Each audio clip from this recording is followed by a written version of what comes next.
ترکی election commission نے opposition کی جماعت CHP کے امیدوار اکرم امام اوغلو کو ووٹوں کی دوبارہ گنتی مکمل ہونے کے بعد استنبول کا منتخب میئر قرار دے دیا ہے۔ استنبول کی میئرشپ کے لیے اکرم امام اوغلو کا ترکی کی حکمران جماعت AK پارٹی کے امیدوار اور سابق وزیر اعظم بن علی یلدرم سے مقابلہ تھا۔ AK پارٹی نے پہلے استنبول میں 31 مارچ کو بلدیاتی انتخابات کے موقع پر ڈالے گئے ووٹوں کی دوبارہ گنتی کی درخواست کی اور پھر اس نے انتخابی بے ضابطگیوں پر میئر کے دوبارہ انتخاب کے لیے اپیل دائر کی تھی۔ اس پر ابھی الیکشن کمیشن نے کوئی فیصلہ نہیں سنایا ہے۔ حتمی نتائج کے مطابق اپوزیشن کی سیکولر جماعت CHP کے امیدوار معمولی ووٹوں کے فرق سے جیتے ہیں، لیکن ان کی کامیابی سے استنبول میں صدر رجب طیب اردوغان کی جماعت AK پارٹی اور اس کی پیش رو اسلام پسند جماعتوں کی 30 سالہ اقتدار کا خاتمہ ہو گیا ہے۔ استنبول کے میئر کے انتخابات میں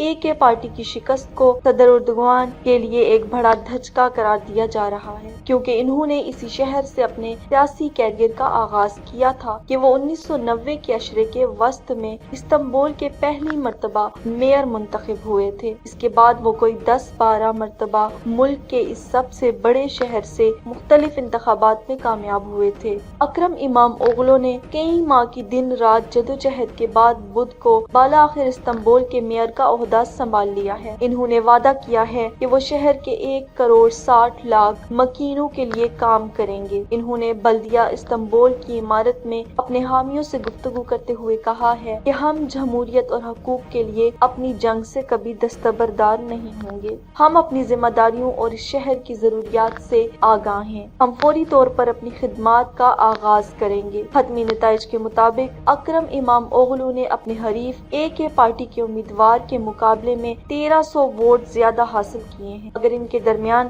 ووٹوں کا فرق 0.2% پوائنٹ سے بھی کم ہے۔ اتنے کم فرق سے جیت کی وجہ سے AK پارٹی نے ترکی کے اعلیٰ کمیشن بورڈ کے ہاں مختلف اپیلیں دائر کی تھی اور اس نے منگل کو بڑے پیمانے پر بے ضابطگیوں پر استنبول کے میئر کا انتخاب کالعدم قرار دینے اور وہاں نئے سرے سے پولنگ کرانے کا مطالبہ کیا تھا۔ اس کے اتحادی MHP نے بھی بدھ کو ایسی ہی ایک درخواست دائر کی۔ امام اوغلو نے اس جانب اشارہ کرتے ہوئے کہا کہ ہم اس بات سے آگاہ ہیں کہ ایک عمل جاری ہے۔ ہم امید کرتے ہیں کہ متعلقہ حکام اس عمل کو حساس اور شفاف انداز میں مکمل کریں گے۔